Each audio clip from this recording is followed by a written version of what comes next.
Halo bos, selamat petang. Saya Awang Pang. Hari ni kita kedai pun ada lori yang masuk. Baru turun punya stok lah kat sini.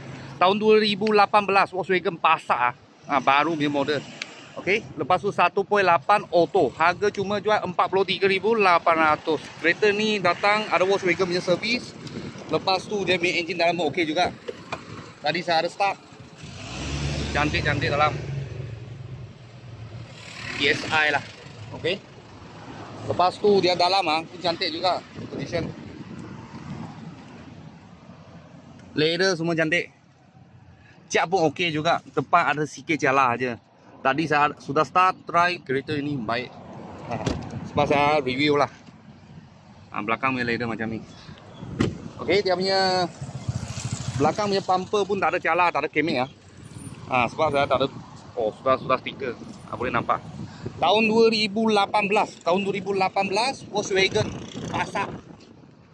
Harga jual 43,800. Kalau full loan bulanan anggaran 600 lebih aja lah saya ingat. Sini ada servis book. Kat mana, bila servis, semua ada. Okey. Tahun 2025.